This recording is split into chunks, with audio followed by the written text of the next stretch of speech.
കുഞ്ഞാട്ടിൻ തീരും രക്തത്താൽ ഞാൻ ശുദ്ധനായി തീർന്നു തൻ ചങ്കിലെ. കർത്താവിൻ്റെ അതിപരിശുദ്ധ നാമം വാഴ്ത്തപ്പെടുമാറാകട്ടെ. ഒരിക്കൽ കൂടെ കർത്താവിൻ്റെ മാറ്റമില്ലാത്ത വചനമായി നിങ്ങളുടെ ഭവനങ്ങളിൽ എത്തിച്ചേരുവാൻ സർവശക്തനായ ദൈവം ഒരുക്കിയ വലിയ ഭാഗ്യത്തെ ദൈവത്തെ സ്തുതിക്കുന്നു. ലോകത്തിൻ്റെ നാനാഭാഗത്തിരുന്നു കൊണ്ട് ഞങ്ങളുടെ ഈ ശുശ്രൂഷ കേട്ടുകൊണ്ടിരിക്കുന്ന ഞങ്ങളുടെ എല്ലാ മാന്യ പ്രേക്ഷകർക്കും, വിശിഷ്യ ആദ്യമായിട്ട് ഈ പ്രോഗ്രാം കാണുന്നവർക്കും എല്ലാവർക്കും യേശു ക്രിസ്തുവിൻ്റെ നിസ്തുല്യ നാമത്തിൽ സ്നേഹവന്ദനത്തെ അറിയിക്കുന്നു.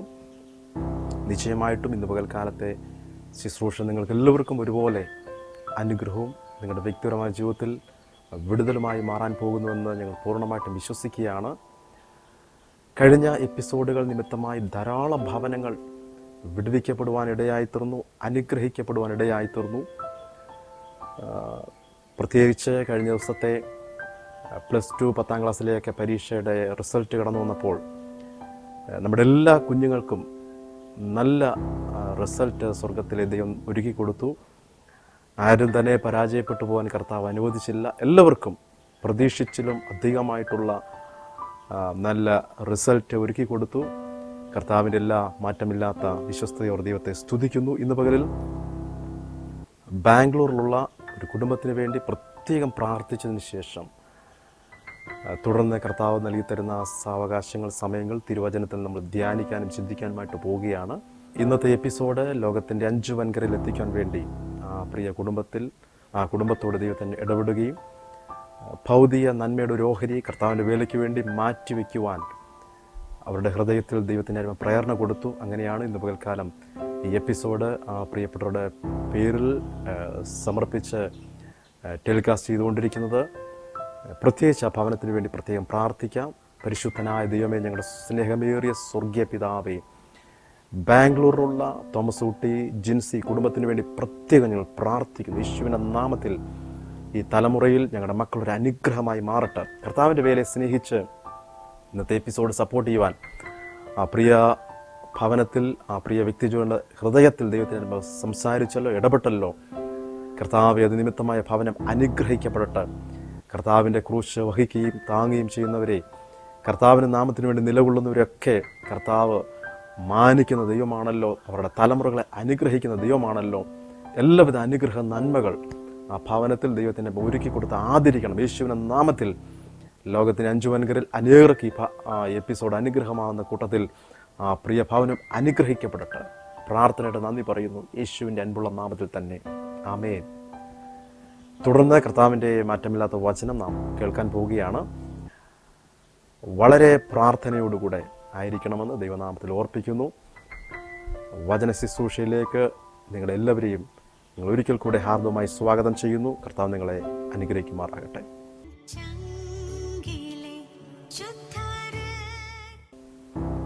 ഇന്ന് പകൽക്കാലം പ്രാർത്ഥനയെക്കുറിച്ചാണ്, യേശു കർത്താവിൻ്റെ പ്രാർത്ഥനയെക്കുറിച്ചാണ് നിങ്ങളുമായിട്ട് വചനം പങ്കുവെച്ച് പ്രാർത്ഥിപ്പാൻ കർത്താവിൻ്റെ നാമത്തിൽ ശരണപ്പെടുന്നത്. പോയ എപ്പിസോഡുകളിലൊക്കെ വ്യത്യസ്ത നിലവാരത്തിലുള്ള പ്രാർത്ഥനയെക്കുറിച്ച് സംസാരിപ്പാനിടയായി തീർന്നു. ഇന്ന് ദൈവത്തിൻ്റെ പരിശുദ്ധാത്മാവ് ഞങ്ങളിൽ ഏൽപ്പിച്ചിരിക്കുന്നത് യേശു കർത്താവ് പ്രാർത്ഥിച്ചിരുന്നു. ആ വേദഭാഗങ്ങൾ വായിച്ച് ശുശ്രൂഷിപ്പാൻ ആണ് കർത്താവിൻ്റെ നാമത്തിൽ ശരണപ്പെടുന്നത്. യേശു കർത്താവിൻ്റെ പരസ്യ ശുശ്രൂഷ കാലഘട്ടത്തിൽ, പരസ്യ ശുശ്രൂഷ തുടങ്ങുന്നതിന് മുന്നമേ അതിനുശേഷവും ശക്തമായി പ്രാർത്ഥിച്ച അനേക വേദഭാഗങ്ങൾ നമുക്ക് തിരുവചനത്തിലൂടെയൊക്കെ കാണാൻ കഴിയുന്നുണ്ട്. യേശു കർത്താവ് പ്രത്യേകിച്ച് വലിയ അത്ഭുതങ്ങൾ ചെയ്യുന്നതിന് മുന്നമേയും അതിനുശേഷവും പ്രാർത്ഥിച്ച അനേക അനുഭവങ്ങൾ തിരുവചനത്തിൽ നിന്ന് നമുക്ക് വായിക്കാൻ കഴിയും. വലിയ അത്ഭുതങ്ങൾ ചെയ്തതിനു ശേഷം തനിയെ വേറിട്ട് മലകളിൽ പോയി പ്രാർത്ഥിച്ച അനേക അനുഭവങ്ങൾ നമുക്ക് തിരുവചനത്തിൽ നിന്ന് നമുക്ക് കാണാനും പഠിക്കാനായിട്ടും സാധ്യമായി തീരും. യേശു കർത്താവിൻ്റെ ചില പ്രാർത്ഥനകൾ ഇന്ന് പകലിൽ നിങ്ങളുമായിട്ട് വചനം ചൂണ്ടിക്കാണിച്ച് നിങ്ങൾക്ക് വേണ്ടി പ്രാർത്ഥിപ്പാനാണ് ഇന്ന് പകൽക്കാലം ആഗ്രഹിക്കുന്നത്. ലൂക്കോസ് സുവിശേഷം 3-ാം അധ്യായത്തിൻ്റെ 21-ാമത്തെ വേദഭാഗങ്ങൾ പരിശോധിക്കുമ്പോൾ സ്നാന സമയത്ത് യേശു കർത്താവ് പ്രാർത്ഥിച്ചതായിട്ട് നമുക്ക് വേദഭാഗം പഠിക്കുമ്പോൾ നമുക്ക് മനസ്സിലാക്കാൻ കഴിയും. രണ്ടാമതായിട്ട് ഗലീലയിലേക്കുള്ള യാത്രയ്ക്ക് മുന്നമേ മർക്കോസ് സുവിശേഷം 1-ാം അധ്യായത്തിൻ്റെ 35-ാമത്തെ വാക്യത്തിലും ലൂക്കോസ് സുവിശേഷം 4-ാം അധ്യായത്തിൻ്റെ 42-ാമത്തെ വാക്യത്തിലും നമുക്ക് വളരെ വ്യക്തമായിട്ടത് കാണാൻ കഴിയും. കുഷ്ഠരോഗിയെ സൗഖ്യമാക്കിയതിന് ശേഷം യേശു കർത്താവ് പ്രാർത്ഥിച്ചതായിട്ട് ലൂക്കോസ് സുവിശേഷം 5-ാം അധ്യായത്തിൻ്റെ 16-ാമത്തെ വേദഭാഗത്ത് നമുക്ക് പഠിക്കുമ്പോൾ നമുക്ക് കാണാനായിട്ട് കഴിയുന്നുണ്ട്. അപ്പോസ്തലന്മാരെ തിരഞ്ഞെടുക്കുന്നതിന് മുന്നമേ ലൂക്കോസ് സുവിശേഷം 6-ാം അധ്യായത്തിൻ്റെ 12-ാമത്തെ വേദഭാഗം പരിശോധിക്കുമ്പോൾ അപ്പോസ്തലന്മാരെ തിരഞ്ഞെടുക്കുന്നതിന് മുന്നമേ കർത്താവ് പ്രാർത്ഥിച്ചതായിട്ട് നമുക്ക് വേദഭാഗം പഠിക്കുമ്പോൾ നമുക്ക് മനസ്സിലാക്കാൻ കഴിയും. അതേ പ്രിയപ്പെട്ട ഈ അപ്പോസ്തലന്മാരെ തിരഞ്ഞെടുക്കുന്നതിന് മുന്നമേ ശക്തമായി പ്രാർത്ഥിക്കുവാനിടയായി തീർന്നു. ലോകത്തിൻ്റെ നാനാഭാഗങ്ങളിൽ അനേക യേശു കർത്താവിൻ്റെ മാറ്റമില്ലാത്ത വചനം കടന്നില്ലുവാൻ, ഈ മാർഗം നിലനിൽക്കുവാൻ വേണ്ടി ലോകത്തിൻ്റെ നാനാഭാഗത്തേക്ക് സുവിശേഷം പടർന്ന് പന്തലിക്കുവാൻ വേണ്ടി അപ്പോസ്തലന്മാരെ തിരഞ്ഞെടുക്കുന്നതിന് മുന്നമേ പ്രാർത്ഥിച്ച അനുഭവങ്ങൾ നമുക്ക് വേദപുസ്തകത്തിൽ വായിക്കുമ്പോൾ നമുക്ക് മനസ്സിലാക്കാൻ കഴിയും. നേരത്തെ പ്രസ്താവിച്ചതുപോലെ കർത്താവിൻ്റെ ശുശ്രൂഷയ്ക്ക് മുന്നമേയും പ്രധാനപ്പെട്ട സംഭവങ്ങൾ, അത്ഭുത പ്രവർത്തികൾ ചെയ്യുന്നതിന് മുന്നമേ അതിന് ശേഷവും ശക്തമായി നമ്മുടെ വാഴ്ത്തപ്പെട്ട കർത്താവ് പ്രാർത്ഥിച്ചിരുന്നു. ഇന്ന് ഈ എപ്പിസോഡ് കേട്ടുകൊണ്ടിരിക്കുന്ന നിങ്ങളോടും വളരെ സ്നേഹത്തോടെ ഇന്ന് പകൽക്കാലം നിങ്ങളോട് അറിയിക്കുന്നു, പ്രാർത്ഥനാ ജീവിതം നിങ്ങളുടെ വ്യക്തിപരമായ ജീവിതത്തിൽ ആവശ്യമാണ്. കുടുംബമായിട്ട് എല്ലാവരും ഇരുന്ന് പ്രാർത്ഥിക്കുന്ന അനുഭവങ്ങൾ പണ്ടത്തെ കാലത്തുണ്ടായിരുന്നു. ഇന്നും ചില ഭവനങ്ങൾ അത് ഉണ്ട്. എന്നാൽ കുടുംബമായിട്ട് ഒന്നിച്ചിരുന്ന് പ്രാർത്ഥിച്ചതിന് ശേഷം വ്യക്തിപരമായി പ്രാർത്ഥിക്കുന്ന ഒരനുഭവത്തിലേക്ക് ഈ ദിവസങ്ങളിൽ ദൈവമക്കൾ കടന്നു വരണം. കഴിഞ്ഞ ദിവസം ഒരു കല്യാണ ശുശ്രൂഷയ്ക്ക് കടന്നു ചെന്നപ്പോൾ ഒരു നേതൃസ്ഥാനത്ത് നിൽക്കുന്ന ഒരു ദൈവദാസന്റെ അനുഭവങ്ങൾ കേൾക്കുവാനിടയായി തീർന്നു. അദ്ദേഹത്തിന് ഇപ്പോൾ ഏകദേശം 92 വയസ്സ് പ്രായമുണ്ട്. എന്നാൽ ദൈവം അദ്ദേഹത്തെ ലോക രാജ്യങ്ങളിൽ ശക്തമായിട്ട് ഉപയോഗിച്ചുകൊണ്ടിരിക്കുകയാണ്. അദ്ദേഹം ഉൾപ്പെട്ട് നിൽക്കുന്ന നേതൃസ്ഥാനത്തും ആ സ്ഥാനത്ത് നിന്നുകൊണ്ട് അനേക കാര്യങ്ങൾ ചെയ്തെടുക്കാൻ കഴിയുന്നുണ്ട്. ആ പ്രസ്ഥാനം വളരെ സക്സസ് ആയിട്ട് മുന്നോട്ട് പോകുവാനുള്ള പ്രധാനപ്പെട്ട കാരണം പ്രായമായിട്ടും ആ നേതൃസ്ഥാനത്തിന് വേണ്ടി അല്ലെങ്കിൽ അദ്ദേഹം ഉൾപ്പെട്ട് നിൽക്കുന്ന സംഘടനയ്ക്ക് വേണ്ടി ശക്തമായി പ്രാർത്ഥിക്കുന്ന ഒരു അനുഭവം അദ്ദേഹത്തിൽ കാണാൻ കഴിഞ്ഞു. ഇന്നും നേതൃസ്ഥാനത്ത് നിന്നുകൊണ്ട് അനേക കാര്യങ്ങൾ ചെയ്തു തീർക്കുവാൻ ദൈവം അദ്ദേഹത്തെ ബലപ്പെടുത്തുന്നതിന് പിന്നിൽ അദ്ദേഹത്തിൻ്റെ ശക്തമായ പ്രാർത്ഥനയാണെന്ന് കേൾക്കുവാനിടയായി തന്നു. ഇന്ന് പകൽക്കാലം നിങ്ങളുടെ കുഞ്ഞുങ്ങൾക്ക് വേണ്ടി നിങ്ങൾ ഭൗതിക നന്മകൾ സ്വരൂപിച്ചു വെക്കുന്നതിനേക്കാൾ സാമ്പത്തികമായിട്ട് അവരെ പ്രൊട്ടക്റ്റ് ചെയ്യാൻ വേണ്ടി പല മാർഗങ്ങൾ സ്വീകരിക്കുന്നതിനേക്കാൾ ഏറ്റവും നല്ലതാണ് അവർക്ക് വേണ്ടി കണ്ണുനീരോടെ പ്രാർത്ഥിക്കുക എന്നുള്ളത്. അതേ പ്രിയപ്പെട്ടവരെ, പ്രാർത്ഥിക്കുന്നവരുടെ തലമുറകൾ അനുഗ്രഹിക്കപ്പെട്ടിട്ടുള്ളത് മാത്രമേ നമുക്ക് കാണാൻ കഴിഞ്ഞിട്ടുള്ളൂ. പ്രാർത്ഥിക്കുന്നവരുടെ കുടുംബങ്ങൾ ഉയർച്ച പ്രാപിക്കുന്ന മാത്രമേ നമുക്ക് കാണാൻ കഴിഞ്ഞിട്ടുള്ളൂ. ദൈവമായിട്ടുള്ള ആ ഒരു ബന്ധം ഈ ദിവസങ്ങളിൽ നിങ്ങളുടെ വ്യക്തിപരമായ ജീവിതത്തിൽ നിങ്ങൾക്ക് കൊണ്ടുവരാൻ കഴിഞ്ഞു കഴിഞ്ഞാൽ അതിനേക്കാൾ വേറെ ഒന്നും മൂല്യമായിട്ടുള്ളതൊന്നും ഇല്ല എന്ന് വേണമെങ്കിൽ പറയാം. യേശു കർത്താവ് അനേക അത്ഭുതങ്ങൾ ചെയ്യുന്നതിന് മുന്നമേ പ്രാർത്ഥിച്ചതായിട്ട് വേദപുസ്തകത്തിൽ നമുക്ക് പഠിക്കാൻ കഴിയും. അഞ്ചാമതായിട്ട് 5000 പേരെ പോഷിപ്പിച്ച മത്തായി സുവിശേഷം 14-ാം അധ്യായത്തിൻ്റെ 23-ാമത്തെ വാക്യത്തിൽ നമുക്ക് കാണാൻ കഴിയും. ഇവിടെ 5 അപ്പവും 2 മീനും യേശു കർത്താവ് വാഴ്ത്തി അനുഗ്രഹിച്ച് പ്രാർത്ഥിച്ച് ശിഷ്യന്മാരുടെ പക്കൽ വിളമ്പാൻ കൊടുത്തു. ചില സന്ദേശങ്ങൾ ഈ വേദഭാഗത്തിൽ നമുക്ക് മനസ്സിലാക്കാൻ കഴിയും. മത്തായി സുവിശേഷം 14-ാം അധ്യായത്തിൻ്റെ 15 മുതലുള്ള വേദഭാഗങ്ങൾ പരിശോധിക്കുമ്പോൾ യേശു കർത്താവ് ചെയ്ത അത്ഭുതം നമുക്കവിടെ കാണാൻ കഴിയും. 5 അപ്പം കൊണ്ട് 5000 പേരെ പോഷിപ്പാൻ ഇടയായി തീർന്നു. 4 സുവിശേഷങ്ങളിലും ഈ അത്ഭുതം വ്യത്യസ്ത നിലവാരത്തിൽ ചിത്രീകരിച്ചതായിട്ട് നമുക്ക് വേദപുസ്തകം പഠിക്കുമ്പോൾ നമുക്ക് കാണാൻ കഴിയും. ഈ 5000ൻ്റെ കണക്ക് എങ്ങനെ വന്നതെന്ന് ചോദിച്ചു കഴിഞ്ഞാൽ 5000 പുരുഷന്മാരുടെ കണക്കാണ് ഇവിടെ കാണാൻ കഴിയുന്നത്. ഇതേപോലെ തന്നെ 5000 പുരുഷന്മാരെ കൂടാതെ തന്നെ സ്ത്രീകളും കുട്ടികളും ഉണ്ടായിരുന്നു. വേദപുസ്തകം പഠിക്കുമ്പോൾ ഏകദേശം 10,000-ൽ പരം ജനത്തെ യേശു കർത്താവ് തൻ്റെ കരത്തിൽ അപ്പത്തെയും മീനിനെയും എടുത്ത് വാഴ്ത്തി അനുഗ്രഹിച്ചു കൊടുത്തപ്പോൾ എല്ലാവരും തിന്ന് തൃപ്തരായെന്നാണ് അവിടെ എഴുതിയിരിക്കുന്നത്. ഇത്രയും ജനത്തെ പോഷിപ്പിക്കുന്നതിന് മുന്നമേ യേശു കർത്താവ് പ്രാർത്ഥിച്ചതായിട്ട് ഈ വേദഭാഗങ്ങൾ പരിശോധിക്കുമ്പോൾ നമുക്ക് മനസ്സിലാക്കാൻ കഴിയും. 4 സുവിശേഷങ്ങളിലും ഇതിനെക്കുറിച്ച് വ്യക്തമായിട്ട് പറഞ്ഞിട്ടുണ്ട്. മത്തായി സുവിശേഷം 14-ാം അധ്യായത്തിൻ്റെ 15 തൊട്ട് 21 വരെയുള്ള വാക്യങ്ങൾ, മർക്കോസ് സുവിശേഷം 6-ാം അധ്യായം 30 തൊട്ട് 44 വരെ, ലൂക്കോസ് സുവിശേഷം 9-ന്റെ 10 തൊട്ട് 17 വരെ, യോഹന്നാൻ സുവിശേഷം 6-ാം അധ്യായത്തിൻ്റെ 1 തൊട്ട് 11 വരെയുള്ള വേദഭാഗങ്ങളിൽ ഈ അത്ഭുതം വ്യത്യസ്ത നിലവാരത്തിൽ എഴുതിയിരിക്കുന്നതായിട്ട് നമുക്ക് വേദപുസ്തകം പഠിക്കുമ്പോൾ പരിശോധിക്കുമ്പോൾ നമുക്ക് മനസ്സിലാക്കാൻ കഴിയും. മത്തായി സുവിശേഷം 14-ാം അധ്യായത്തിൻ്റെ 19 വേദഭാഗങ്ങൾ പരിശോധിക്കുമ്പോൾ ഇങ്ങനെ കാണാൻ കഴിയുന്നുണ്ട്. പിന്നെ പുരുഷാരം പുലിന്മേൽ ഇരിപ്പാൻ കൽപ്പിച്ചു. 5 അപ്പവും 2 മീനും എടുത്ത് സ്വർഗത്തിലേക്ക് നോക്കി വാഴ്ത്തി അപ്പം നുറുക്കി ശിഷ്യന്മാരുടെ പക്കലും ശിഷ്യന്മാർ പുരുഷാരത്തിനും കൊടുത്തു. എല്ലാവരും തിന്ന് തൃപ്തരായി. ഇത്രയും ജനത്തെ പോഷിപ്പിക്കാൻ വേണ്ടി യേശു കർത്താവിൻ്റെ കരത്തിലൂടെ കടന്നുപോയ 5 അപ്പവും 2 മീനിനും സാധ്യമായി തീർന്നുവെങ്കിൽ ഇന്ന് പകൽക്കാലം നിങ്ങളുടെ ഉള്ള അവസ്ഥകൾ യേശു കർത്താവിൻ്റെ കരങ്ങളൊന്ന് കൊടുത്തു കഴിഞ്ഞാൽ നിശ്ചയമായിട്ടും സ്വർഗത്തിലെ ദൈവം അതിനൊരു വർധനവ് നൽകിത്തരും. ഇന്ന് പകൽക്കാലം ഈ എപ്പിസോഡ് കണ്ടുകൊണ്ടിരിക്കുന്ന ചില ഭവനത്തോട് ദൈവത്തിന് ഇടപെടുന്നു. നിങ്ങളുടെ വരണ്ട അവസ്ഥ സ്വർഗത്തിലെ യേശുപ്പൻ്റെ കരങ്ങളിൽ നിങ്ങൾ കൊടുക്കാമെങ്കിൽ അതിനൊരു വർധനവുണ്ടാകുന്നതായിട്ട് നിങ്ങൾക്ക് കാണാൻ കഴിയും. ആ വാക്യം തീരുന്നിങ്ങനെയാണ്, എല്ലാവരും തിന്ന് തൃപ്തരായെന്നാണ് അവിടെ എഴുതിയിരിക്കുന്നത്. നോക്കിക്കേ, നമ്മളൊരു 1000 പേർക്ക് ഒരു കല്യാണ സദ്യയ്ക്ക് നമ്മൾ വിളിച്ച് അവർക്ക് ഫുഡ് കൊടുക്കുകയാണെങ്കിൽ എത്ര നല്ല നിലവാരത്തിൽ അവർക്ക് ആഹാരം കൊടുത്താലും എന്തെങ്കിലുമൊക്കെ അഭിപ്രായം പറയുന്ന കുറച്ച് ആൾക്കാർ നമ്മുടെ ഇടയിലുണ്ട്.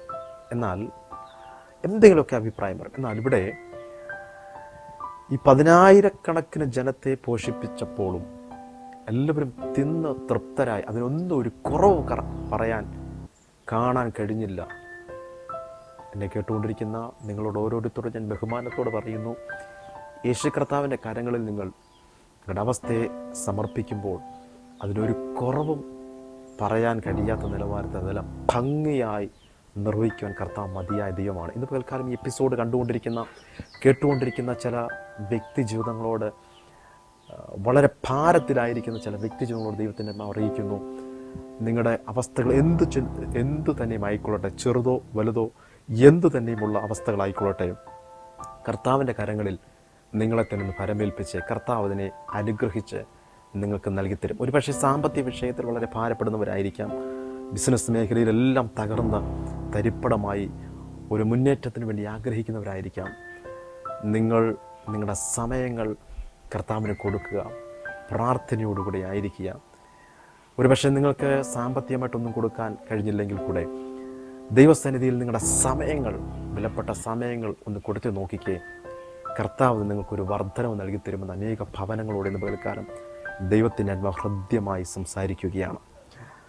6-ാമത്തെ പോയിന്റ് പരിശോധിക്കുമ്പോൾ നമുക്കിവിടെ കാണാൻ കഴിയുന്നുണ്ട്, പത്രോസിൻ്റെ ഏറ്റുപറച്ചിന് മുന്നമേ യേശു കർത്താവ് പ്രാർത്ഥിച്ചതായിട്ട് ലൂക്കോസ് സുവിശേഷം 9-ാം അധ്യായത്തിൻ്റെ 18 തൊട്ടുള്ള വേദഭാഗങ്ങൾ പരിശോധിക്കുമ്പോൾ നമുക്കിവിടെ കാണാൻ കഴിയും. 7 മറുരൂപ മലയിൽ വച്ച് പ്രാർത്ഥിച്ചതായിട്ട് ലൂക്കോസ് സുവിശേഷം 9-ാം അധ്യായത്തിൻ്റെ 28, 29 വേദഭാഗങ്ങൾ പരിശോധിക്കുമ്പോൾ നമുക്കവിടെ കാണാൻ കഴിയുന്നത് മറുരൂപ മലയിൽ വച്ച് കർത്താവ് പ്രാർത്ഥിച്ചു. ഈ 5 അപ്പവും 2 മീനും കൊണ്ട് അനേകരെ പോഷിപ്പിച്ച കർത്താവ് തുടർന്നുള്ള വേദഭാഗങ്ങൾ പരിശോധിക്കുമ്പോൾ വ്യക്തമായിട്ട് എഴുതിയിരിക്കുന്നു, പുരുഷാരത്തെ മുഴുവൻ പറഞ്ഞയച്ചതിന് ശേഷം, ശിഷ്യന്മാരെ പറഞ്ഞയച്ചതിന് ശേഷം താൻ പ്രാർത്ഥിക്കാനായിട്ട് തനിയെ മലയിലേക്ക് കരേറിപ്പോയി.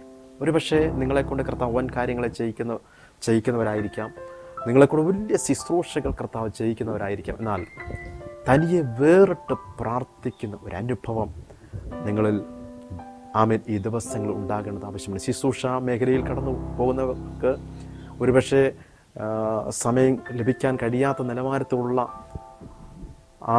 ടൈറ്റായിട്ടുള്ള പ്രോഗ്രാമൊക്കെ ആയിരിക്കും. എങ്കിലും വേറിട്ട് പ്രാർത്ഥിക്കുവാൻ ഈ ദിവസങ്ങളിൽ ചില സമയങ്ങൾ നിങ്ങൾ വേർതിരിക്കുന്നുവെങ്കിൽ നിശ്ചയമായിട്ടും വീണ്ടും സ്വർഗത്തിലെ ദൈവം മൂർച്ചയുള്ള ആയുധങ്ങളായി ദൈവത്തിനായി നിങ്ങളെ ഉപയോഗിക്കുമെന്നുള്ളതിൽ യാതൊരു സംശയമില്ല. 70 പേരുടെ പ്രവർത്തനത്തെക്കുറിച്ച് കേട്ടപ്പോൾ മത്തായി സുവിശേഷം 11-ാം അധ്യായത്തിൽ നമുക്ക് കാണാൻ കഴിയുന്നുണ്ട്. അവിടെയും കർത്താവ് പ്രാർത്ഥിച്ചതായിട്ട് നമുക്ക് കാണാൻ കഴിയുന്നുണ്ട്. മാർത്തയുടെ ഭവനം സന്ദർശിച്ചപ്പോൾ ലൂക്കോസ് സുവിശേഷം 11-ാം അധ്യായത്തിൻ്റെ 1-ാമത്തെ വാക്യത്തിൽ നമുക്ക് കാണാൻ കഴിയുന്നുണ്ട്. യേശു കർത്താവ് അവിടെയും പ്രാർത്ഥിച്ചതായിട്ട് നമുക്ക് കാണാൻ കഴിയും. ലാസറിനെ ഉയർപ്പിക്കുന്നതിന് മുന്നമേ യോഹന്നാൻ സുവിശേഷം 11-ാം അധ്യായത്തിൻ്റെ 41 തൊട്ടുള്ള വേദഭാഗങ്ങൾ പരിശോധിക്കുമ്പോൾ ഇത് ലാസറിനെ ഉയർത്തെഴുന്നേൽപ്പിക്കുന്നതിന് മുന്നമേ കർത്താവ് പ്രാർത്ഥിച്ചിരുന്നു. പുറത്തു വരുവാൻ യാതൊരു സാധ്യതയുമില്ലാതിരുന്ന ലാസർ ഇതാ മരിച്ച് നാറ്റം വയ്ക്കുവാൻ തുടങ്ങി. വലിയൊരു അത്ഭുത പ്രവൃത്തി അവിടെ നടക്കേണ്ടതായിട്ടുണ്ട്. ലാസറിനെ ജീവിതത്തിലേക്ക് മടക്കി കൊണ്ടുവരുന്നതിന് മുന്നമേ കർത്താവ് സ്വർഗത്തിലേക്ക് നോക്കി പിതാവിനോട് പ്രാർത്ഥിച്ചതായിട്ട് നമുക്ക് കാണാൻ കഴിയുന്നുണ്ട്. വലിയൊരു അത്ഭുത പ്രവൃത്തി അവിടെ നടക്കേണ്ടത്. യേശുവിൻ്റെ നാമം അവിടെ ഉയരേണ്ടത് ആവശ്യമായിരുന്നു. കൂടി വന്ന ജനം ഈ അത്ഭുത പ്രവൃത്തി കണ്ട് കർത്താവിനെ മഹത്വപ്പെടുത്തേണ്ടതൊക്കെ ആവശ്യമായിരുന്നു. എന്നാൽ ലാസറിനെ ഉയർപ്പിക്കുന്നതിന് തൊട്ടു മുമ്പ് സ്വർഗത്തിലെ യേശുപ്പച്ചൻ പ്രാർത്ഥിച്ചുവെങ്കിൽ ഇന്ന് പകൽക്കാലം ഞാനും നിങ്ങളും പ്രാർത്ഥനയുടെ അളവ് ഈ ദിവസങ്ങൾ വർദ്ധിപ്പിക്കേണ്ടത് ആവശ്യമാണ്. പ്രാർത്ഥന കൂടാതെ നമുക്കൊന്നും ചെയ്യാൻ കഴിയത്തില്ല. അനേക രാജ്യങ്ങളെ പിടിച്ചു കുലുക്കിയ, അനേക രാജ്യങ്ങളുടെ സ്ഥിതികൾ മാറ്റിയ, അനേക വ്യക്തികളെ രൂപാന്തരപ്പെടുത്തിയ, ഇന്നും നമ്മുടെ ദേശത്ത് സൗഖ്യമൊക്കെ നൽകിത്തന്ന് അനേക ഭവനങ്ങളെ അനുഗ്രഹിച്ച ഇതിൻ്റെ എല്ലാം പിന്നിൽ ശക്തമായ പ്രാർത്ഥനകളായിരുന്നു എന്ന് അനേകരുടെ അനുഭവങ്ങൾ പഠിക്കുമ്പോൾ നമുക്ക് മനസ്സിലാക്കാൻ കഴിയും. ഇന്ന് പകൽക്കാലം ഈ എപ്പിസോഡ് കേട്ടുകൊണ്ടിരിക്കുമ്പോൾ തന്നെ അനേക ഭവനങ്ങളോട്, അനേക ചെറുപ്പക്കാരോട്, അനേക വ്യക്തിജീവിതങ്ങളോട് ദൈവത്തിന് ഇടപെടുന്നു.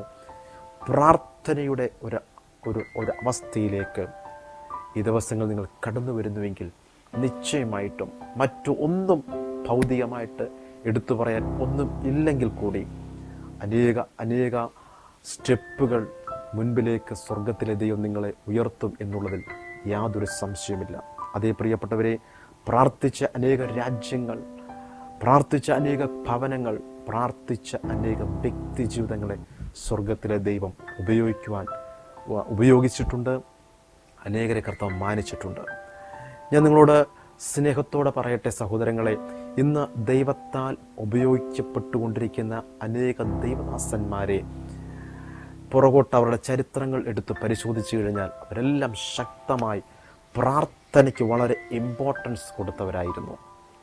ഒരുപക്ഷെ ഇന്ന് നിങ്ങൾ നേരിട്ട് അവരെ കാണുമ്പോൾ അവരുടെ സംഘടന ഒരുപക്ഷെ വളർന്നിട്ടുണ്ടാകാം. ദൈവം അവരെ ശക്തമായിട്ട് അനേക രാജ്യങ്ങൾ ഉപയോഗിച്ചുകൊണ്ടിരിക്കുന്നവരായിരിക്കാം. എന്നാൽ അതിൻ്റെ ആ വളർച്ചയുടെ പിന്നിൽ ദൈവത്തോട് അവർ ശക്തമായി പ്രാർത്ഥിക്കുന്ന ഒരനുഭവം അവരുടെ ജീവിതത്തിൽ ഉണ്ട്. അനേകരുടെ അനുഭവങ്ങൾ എടുത്ത് പരിശോധിച്ച് കഴിഞ്ഞാൽ നമുക്കത് മനസ്സിലാക്കാൻ കഴിയും. അതുകൊണ്ട് ദൈവത്താൽ നിങ്ങൾ അനുഗ്രഹിക്കപ്പെടണമെന്ന് ആഗ്രഹിക്കുന്നുണ്ടെങ്കിൽ, ദൈവത്താൽ നിങ്ങൾ ഉപയോഗിക്കപ്പെടണമെന്ന് ആഗ്രഹിക്കുന്നുണ്ടെങ്കിൽ വേറിട്ട് പ്രാർത്ഥിക്കുന്ന ഒരനുഭവം നിങ്ങൾക്കുണ്ടായിരിക്കണം. യവനന്മാർ കാണാൻ വന്നപ്പോൾ യോഹന്നാൻ സുവിശേഷം 12-ാം അധ്യായത്തിൻ്റെ 27 മുതലുള്ള വേദഭാഗങ്ങൾ പരിശോധിക്കുമ്പോൾ അവിടെയും യേശു കർത്താവ് പ്രാർത്ഥിച്ചതായിട്ട് നമുക്ക് കാണാൻ കഴിയുന്നുണ്ട്. മാളിക മുറിയിൽ നിന്ന് പുറപ്പെട്ടപ്പോൾ യോഹന്നാൻ സുവിശേഷം 17-ാം അധ്യായം 1 തൊട്ട് 26 മുതലുള്ള വേദഭാഗങ്ങൾ 6 വരെയുള്ള വേദഭാഗങ്ങൾ പരിശോധിക്കുമ്പോൾ അവിടെ യേശു കർത്താവ് ശക്തമായി പ്രാർത്ഥിച്ച അനുഭവങ്ങൾ നമുക്ക് കാണാൻ കഴിയും. ഗതസമനത്തോട്ടത്തിലെ ഒന്നാമത്തെ പ്രാർത്ഥന മത്തായി സുവിശേഷം 26-ാം അധ്യായത്തിൻ്റെ 39-ാം വാക്യത്തിൽ നമുക്ക് കാണാൻ കഴിയും. യേശു കർത്താവ് തന്നോടൊപ്പം ഇരുന്ന് പ്രാർത്ഥിക്കുവാൻ ശിഷ്യന്മാർ ആരും ഇല്ലാതിരുന്നപ്പോൾ താൻ വേറിട്ട് ആ പ്രതിസന്ധിയുടെ നടുവിൽ പ്രാർത്ഥിച്ചതായിട്ട് നമുക്ക് കാണാൻ കഴിയുന്നുണ്ട്. ഗതസമന തോട്ടത്തിലെ 2ാമത്തെ പ്രാർത്ഥന മത്തായി സുവിശേഷം 26-ാം അധ്യായത്തിൻ്റെ 42-ാമത്തെ വാക്യത്തിൽ നമുക്ക് കാണാൻ കഴിയുന്നുണ്ട്.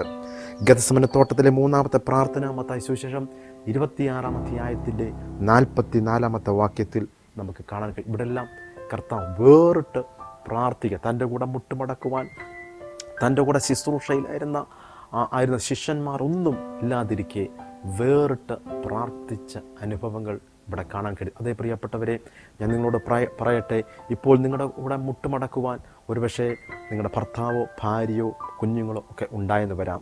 നിങ്ങളുടെ കൂടെ മുട്ടുമടക്കി പ്രാർത്ഥിക്കാൻ നിങ്ങളുടെ സഭക്കാരുണ്ടായെന്ന് വരാം. എന്നാൽ വേറിട്ട് പ്രാർത്ഥിക്കുന്ന ഒരു അനുഭവം നിങ്ങളുടെ ജീവിതത്തിൽ വെളിപ്പെടുമ്പോൾ തളർന്നു പോകരുത്, ഭാരപ്പെട്ടു പോകരുത്. ഒറ്റയ്ക്ക് നിൽക്കേണ്ടി വന്നാലും കർത്താവിൻ്റെ സന്നിധിയിൽ വേറിട്ട് പ്രാർത്ഥിക്കുന്ന ഒരു അനുഭവം ഉണ്ടെങ്കിൽ സ്വർഗത്തിലെ ദൈവം ഇന്നല്ല നാളെയെങ്കിൽ ദൈവം നിങ്ങളെ മാനിച്ചിരിക്കും. ക്രൂശിന്മേൽ കിടന്നപ്പോൾ ലൂക്കോസ് സുവിശേഷം 23-ാം അധ്യായത്തിൻ്റെ 34-ാമത്തെ വാക്യത്തിൽ കാണാൻ കഴിയുന്നുണ്ട്. ക്രൂശിന്മേൽ 2ാമത്തെ പ്രാർത്ഥന മത്തായി സുവിശേഷം 27-ാം അധ്യായത്തിൻ്റെ 46-47 വാക്യങ്ങളിൽ കാണാൻ കഴിയുന്നുണ്ട്. ക്രൂശിന്മേൽ 3ാമത്തെ പ്രാർത്ഥന ലൂക്കോസ് സുവിശേഷം 23-ാം അധ്യായം 46-ാമത്തെ വാക്യത്തിൽ നമുക്ക് കാണാൻ കഴിയുന്നുണ്ട്. കർത്താവ് തൻ്റെ പരസ്യ ശുശ്രൂഷ ആരംഭിക്കുന്നതിന് മുന്നമേയും അവസാനിക്കുന്നതിന് മുന്നമേയും പ്രാർത്ഥിച്ചതാണ്. പ്രാർത്ഥനയോടുകൂടെ ആരംഭിച്ചു, പ്രാർത്ഥനയോടുകൂടെ അവസാനിക്കുവാൻ ഇടയായി. ഇന്ന് പകൽക്കാലം ഞാൻ നിങ്ങളോട് പറയട്ടെ, ഒരു പ്രാർത്ഥനാ ജീവിതം നിങ്ങൾക്കുണ്ടെങ്കിൽ, യേശു കർത്താവ് പ്രാർത്ഥിച്ചുവെങ്കിൽ ആ മാതൃക നമുക്ക് പിൻപറ്റാൻ കഴിയും. യേശു കർത്താവ് ഉപവസിച്ചുവെങ്കിൽ നമുക്കും ഉപവസിക്കാൻ കഴിയണം. യേശു കർത്താവ് വേറിട്ട് പ്രാർത്ഥിച്ചുവെങ്കിൽ നമുക്കും വേറിട്ട് പ്രാർത്ഥിപ്പാനുള്ള ഒരു മനോഭാവം, അങ്ങനെയുള്ള ആഗ്രഹമുണ്ടാകണം. ദൈവത്തോട് പ്രാർത്ഥിക്കണം. കർത്താവെ, എന്നെ അതിനായിട്ട് കർത്താവ് മാറ്റിയെടുക്കണമേ, എൻ്റെ സ്ഥിതികൾക്കൊരു വ്യത്യാസം വരുത്തണമേ. ഈ വർഷം 2017 ഭൗതിക വിഷയങ്ങൾ കർത്താവെ എനിക്ക് നൽകി തരുന്നതിനേക്കാൾ ഉപരിയായിട്ട് എൻ്റെ ആത്മീയ നിലവാരത്തിന് ഒരു വ്യത്യാസം എനിക്ക് നൽകി തരണമെന്ന് ഇന്ന് പകൽക്കാലം ആര് ആത്മാർത്ഥമായി പ്രാർത്ഥിക്കും? ആ പ്രാർത്ഥനയിലെല്ലാം അടങ്ങിയിട്ടുണ്ട്. നിങ്ങളുടെ ഭൗതിക വിഷയം കർത്താവ് അറിയുന്നുണ്ട്. നിങ്ങളുടെ കുഞ്ഞുങ്ങളുടെ വിഷയം, നിങ്ങളുടെ തലമുറകൾ അനുഗ്രഹിക്കപ്പെടണമെന്നും അവർക്കൊരു നല്ല വിവാഹ ബന്ധമുണ്ടാകണമെന്നൊക്കെ നിങ്ങൾ അറിയുന്നതിനേക്കാൾ, അല്ലെങ്കിൽ നിങ്ങൾ ഓർത്ത് ടെൻഷൻ അടിക്കുന്നതിനേക്കാൾ നല്ലത് ഇതെല്ലാം യേശുവിൻ്റെ കരങ്ങളൊന്ന് കൊടുത്ത് എന്നിട്ട് വേറിട്ട് പ്രാർത്ഥിക്കുവാൻ ചില സമയങ്ങൾ, അങ്ങനെയുള്ള ഒരു പ്രാക്ടീസ് നിങ്ങൾ രൂപപ്പെടുത്തിയെടുക്കുന്നുവെങ്കിൽ നിശ്ചയമായിട്ടും അതിനേക്കാൾ വാല്യബിളായിട്ട് വേറെ ഒന്നുമില്ല. പലരും അവരുടെ ഹെൽത്ത് മെയിൻറ്റെയിൻ ചെയ്യാൻ വേണ്ടി പലതരത്തിലുള്ള എക്സസൈസുകളൊക്കെ ചെയ്യുന്നുണ്ട്. രാവിലെ നടക്കാൻ പോകുന്ന കുടുംബങ്ങൾ അനേകരുണ്ട്. നമുക്ക് ചുറ്റും വട്ടമുള്ള ധാരാളം കുടുംബങ്ങൾ നമുക്ക് കാണാൻ കഴിയും. എന്തെന്ന് ചോദിച്ചു കഴിഞ്ഞാൽ മറ്റ് ശരീരത്തിൽ മറ്റ് രോഗങ്ങളൊന്നുമില്ലാതെ ദീർഘായുസ്സോടെ ഇരിക്കാൻ വേണ്ടിയിട്ട് അങ്ങനെയൊക്കെയുള്ള കാര്യങ്ങൾ ചെയ്യുന്നത്. അങ്ങനെയെങ്കിൽ ഇന്ന് പകൽക്കാലം ഞാൻ പറയട്ടെ, മുന്നോട്ടുള്ള ഭാവി ജീവിതം, ക്രിസ്തീയ ജീവിതം വളരെ അനുഗ്രഹിക്കപ്പെടുവാൻ, ഭൗതിക വിഷയങ്ങൾ ഒരുപാട് അനുഗ്രഹിക്കപ്പെടുവാൻ മറ്റ് കാര്യങ്ങൾ ചെയ്യുന്നതിനേക്കാൾ കൂടുതൽ നല്ലത് ഒരു ദേവദാസന നിലയിൽ പ്രാർത്ഥിക്കുവാൻ കൂടുതൽ സമയം കണ്ടെത്തുന്നുവെങ്കിൽ അതിനകത്തെല്ലാം അടങ്ങിയിട്ടുണ്ട്. ഞാൻ നിങ്ങൾക്ക് വേണ്ടി പ്രാർത്ഥിക്കാൻ പോവുകയാണ്. എല്ലാ കണ്ണുകളും അടച്ച് എൻ്റെ കൂടെ ചേർന്ന് ഇന്ന് പകൽക്കാലം പ്രാർത്ഥിക്കുമോ? യേശു കർത്താവ് വേറിട്ട് പ്രാർത്ഥിച്ചുവെങ്കിൽ നമുക്കും അങ്ങനൊരു അവസ്ഥ ദൈവത്തിന് നൽകി തരട്ടെ.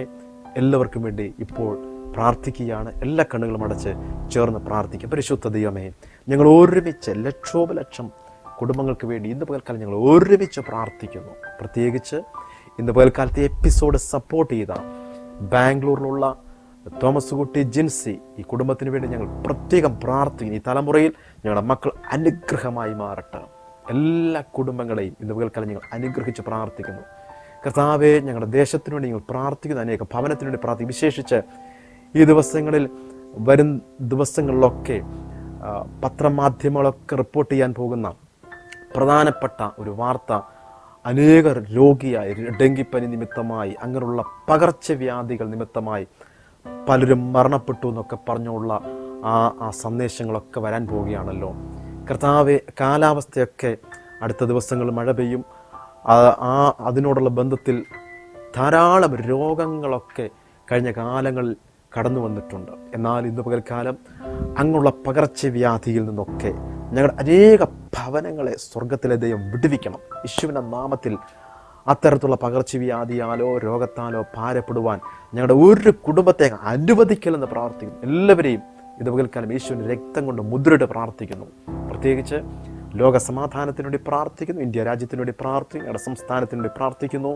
അനേക വ്യക്തി ജീവിതങ്ങൾക്ക് വേണ്ടി തകർച്ചയിലായിരിക്കുന്ന അനേക ഭവനത്തിനു വേണ്ടി പ്രത്യേകം പ്രാർത്ഥിക്കുന്നു. യേശുവിൻ്റെ നാമത്തിലുള്ള അത്ഭുത വിടുതൽ, സമാധാനം അനേകരിലേക്ക് കർത്താവ് അയക്കണമെന്ന് പ്രാർത്ഥിക്കുകയാണ്.